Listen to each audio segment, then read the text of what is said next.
O Centro de Educação e Evangelização Popular, o CEDEP, existe há 33 anos em Florianópolis e o programa de hoje vai mostrar os projetos e as boas práticas desenvolvidas na comunidade do Monte Cristo. Tem muita coisa bacana. O programa.org está começando.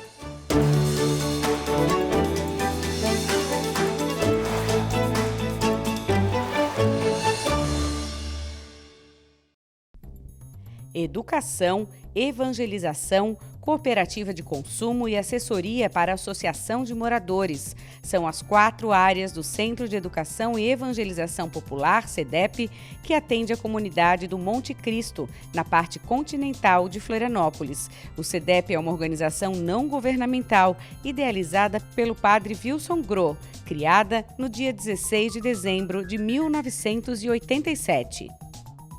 E a gente vai continuar conhecendo um pouco mais aí dessa história com a nossa convidada, Maria Marlene da Silva, ela que é coordenadora geral do CEDEP. Está no CEDEP há 15 anos, tem bastante história para contar. Bem-vinda, Maria Marlene, um prazer tê-la aqui. Obrigada, eu aqui agradeço pelo convite. Você começou faz 15 anos, inclusive participou da aquisição de um grande sonho, que é a sede geral, né, que você está aí. Conta um pouquinho para a gente da sua história junto com o CEDEP. Então, o CEDEP ele funcionava em casinhas, em 4 casinhas muito precárias, né, pela comunidade, atendendo um número de 100 crianças. E aí havia esse sonho, né, da sede única. Então, em 2005 foi inaugurado, e 2006, então, nós passamos a atender 300 crianças nesse espaço, no contraturno da escola, no projeto Oficinas do Saber. Então, eu iniciei aqui, né, construindo toda essa rotina com as crianças, em 2006, né, como coordenadora pedagógica.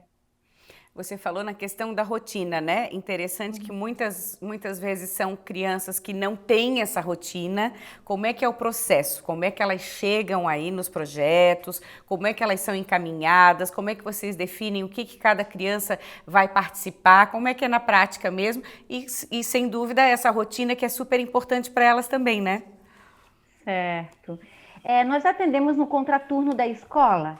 Uhum. Então, no período da manhã, a criança chega às 8 horas, aí tem toda essa questão da alimentação, esse cuidado também, que é uma necessidade. Então, ela recebe o café da manhã, às 10 horas tem uma fruta, então, e ela sai ao meio-dia após uma rica refeição.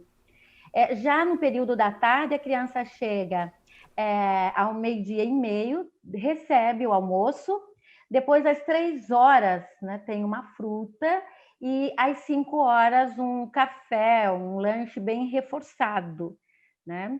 E depois tem toda a rotina do trabalho, que é das oficinas, que são as atividades, é dessa forma que a gente denomina oficinas. Então, tem oficinas de música, dança, judô, capoeira, futsal, skate, teatro, artes, né? Além do apoio pedagógico, também a questão da arte literária, dos desafios cognitivos, né? E a questão tecnológica também. Então, é uma variedade de atividades que essas crianças elas não conseguem praticar todas, então elas optam também, porque o tempo de permanência delas aqui é de 4 horas, e são de 4 horas, né, prazerosas. Nesse momento de pandemia, de isolamento social, como é que vocês estão gerenciando a questão do CEDEP? Nós estamos com atendimento com as crianças e adolescentes, com atendimento remoto, né? Através de atividades, através de lives. Então, cada grupo educador constituiu um grupo no WhatsApp. Então, a gente tenta manter esse vínculo, né? O fortalecimento de vínculo também com as crianças e com as famílias também, com algumas reuniões, e inclusive de formação, de orientação para esse momento, né, tão doloroso, né, e difícil para essas famílias. Quero agradecer muito a sua participação. Maria Marlene, foi um prazer tê-la conosco. Obrigada. Imagina, eu é que agradeço a todos vocês pelo convite. Obrigada mesmo. E a gente continua conhecendo mais sobre o SEDEP. Vamos conhecer agora mais sobre os projetos desenvolvidos lá. Quem está com a gente é o coordenador de projetos do SEDEP, Caio Louran Pedroso. Seja muito bem-vindo, Caio, tudo bem? Tudo bem, muito obrigado. Muito obrigado. É um prazer estar aqui com vocês hoje. Prazer também estar podendo mostrar essa iniciativa tão bacana, né? Eu começo perguntando, a gente sabe que é uma gama de projetos, né? Assim, bastante coisa que vocês oferecem para as crianças, para os jovens, mas o que vocês pensam na hora, assim, ó, que projetos nós vamos oferecer? O que vocês levam em conta na hora de planejar os projetos que são oferecidos?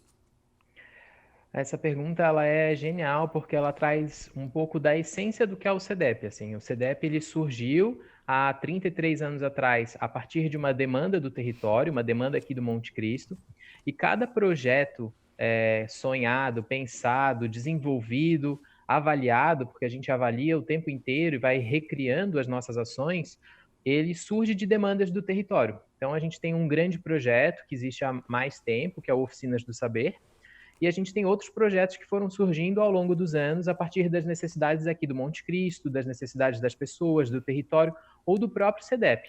Então, a gente está fazendo essa avaliação constante e a gente cria os projetos para sanar alguma demanda, alguma urgência, alguma preocupação aqui do território. Essa avaliação no sentido, está funcionando, está gerando resultados, está transformando essas crianças, esses jovens, nesse sentido. Exatamente, nesse sentido. A gente está o tempo inteiro avaliando para poder transformar, para gerar mais impacto, para poder atingir ainda mais o território, né? Esse ano, em função da pandemia, por exemplo, a gente precisou adaptar todas as nossas ações, adaptar toda a nossa realidade, e é inclusive daí que surge a nossa ação, a nossa estratégia, que é a caderneta social. Então, ela é Então, a caderneta social, um projeto super novo, que é como você falou, né? A pandemia trouxe um monte de questão ruim, mas também trouxe essa questão de vocês serem criativos, de se adaptar a essa realidade. E eu queria falar um pouquinho do projeto Caderneta Social, que é novidade no SEDEP. Uma grande parceria que o SEDEP desenvolveu, que garantiu para as famílias ao longo da pandemia, que estavam passando por uma necessidade de bastante vulnerabilidade, um lugar de bastante de risco mesmo, em função do isolamento social, em função do transporte público ter parado, um atendimento mensal, com uma renda mínima, a garantia dessas pessoas poderem fazer compras aqui dentro do próprio Monte Cristo. Então, a gente conseguiu gerar renda para as famílias e, ao mesmo tempo, desenvolver o território, que é uma das perspectivas que o SEDEP hoje tem pensado e tem trabalhado, assim, chama desenvolvimento territorial, olhar para o Monte Cristo, cuidar do Monte Cristo e pensar o que a gente tem de microempreendedor, o que a gente tem de comércio local e como a gente pode incentivar para que essas coisas cresçam ainda mais e que isso possa gerar empregos, possa gerar ainda mais renda. Quantas famílias são beneficiadas com o projeto da caderneta social? Atualmente, a gente atendeu 300 famílias e 6 mercearias foram beneficiadas com a assessoria do Sebrae, né? E o Sebrae entra justamente com essa parte da consultoria com as mercearias, do processo de sistematizar essas pequenas mercearias que são ainda informais e tentar formalizá-las, tentar trazê-las para um funcionamento, enfim, que renda ainda mais, que gere mais possibilidades. E os resultados e o impacto disso foram e estão sendo incríveis. Assim, a gente segue colhendo frutos desse impacto. E assim a economia gira ali no território e essas histórias, né, tipo essa que você contou, servem de exemplo também para tantos outros moradores, exemplo de que é possível. É exatamente isso, é possível. E para além do que a gente conseguiu com a caderneta, o impacto dela foi tamanho que hoje a parceria com o Sebrae se consolidou em tal proporção que a gente tem uma outra ação que chama Co-Creation Lab, que já está acontecendo aqui no SEDEP, que é um grande sonho se realizando e que tem super a ver com essa pegada de empreendedorismo, de pensar o território, de fazer as pessoas físicas sonharem com um CNPJ e sonharem com a possibilidade de desenvolver o território, de empreender, crescer ainda mais. Caio, quero agradecer muito a sua participação, muito obrigada aí pela nossa conversa e sucesso, mais sucesso para vocês. Para a gente, eu acho que o desenvolvimento territorial do Monte Cristo é desenvolvimento para Florianópolis, então agradeço a oportunidade, foi um prazer compartilhar um pouquinho do que a gente anda fazendo por aqui. E se você, assim como eu, ficou curioso, ficou curiosa para saber o que é o Co-Creation Lab do Monte Cristo, a gente vai saber mais agora, justamente com Rafael César, já está aqui conectado com a gente. Seja bem-vindo, Rafael, tudo bem? Tudo bem, obrigado. O Caio já disse para a gente, já deu uma dica, que o Co-Creation Lab tem a ver com empreendedorismo. Qual o conceito, qual o propósito? Então, o Co-Creation ele tem, né, o propósito de buscar ideias inovadoras que as pessoas tenham e transformar isso primeiro para o papel, né, fazer todo um planejamento de estrutura desta ideia para que ela futuramente venha a ser uma empresa, né. Agora nós estamos com esse novo modelo, que é o primeiro que está acontecendo dentro de uma comunidade, na comunidade do Monte Cristo.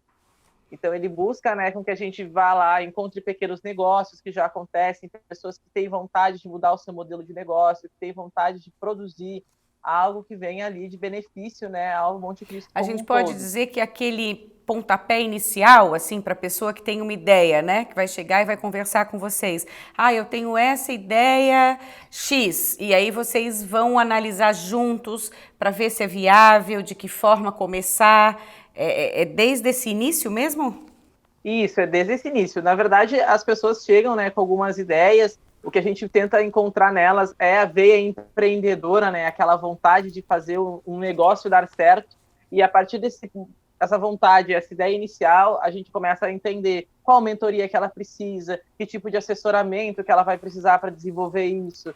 A gente também trabalha bastante nas questões dos conceitos, que hoje mudaram muito, né, sobre o negócio. Será que precisa de algo presencial? Será que a gente consegue encontrar um time para você, para poder ter um desenvolvimento melhor? Como é que a gente vai montar essa ideia para que ela realmente seja efetiva, né? E traga benefícios não só para ela, mas também um benefício social, né? Traga esse capital social realmente para a comunidade. Rafael, falando no campo das ideias, existe uma ideia que seja mais comum, mais frequente aí na comunidade? Olha, eu vou te falar que eu fiquei bem surpreso, né? A gente está agora nos momentos de avaliação das ideias, a gente teve um número bem grande de inscritos, que não era esperado, né? A gente chegou a ter 36 inscritos hoje, e tem diversas formas. A gente tem de ideias de produtos, temos ideias de serviços, desde serviços ecológicos da área de recicláveis, desde panificação, questões voltadas à estética e beleza, questões voltadas à produção de acrílico, da área de serviços, assim. Eu estava conversando com a Maria Marlene antes e ela falou muito na questão do acolhimento. Eu acho que o Co-Creation também tem essa questão de acolher a ideia, acolher as pessoas, o que você deve ver de pessoas que saem com a autoestima renovada, porque eu tive uma ideia, eu fui ouvido, também trabalha essas questões. Com certeza, né? Nós temos dentro da nossa equipe do próprio CDEP também a área do psicossocial, que é muito presente, né? Então a gente tem esse cuidado de como a gente vai lidar com essa pessoa, como a gente vai incentivá-la a ter uma ideia nova, né? Ela se sente importante, ela se sente com uma chance, né? Eu acho que a gente tem que abrir possibilidades. Esse é o nosso trabalho dentro desse território, trazer cada vez possibilidades diferentes para que as pessoas cresçam no seu dia a dia, no seu modo de ver as coisas, né?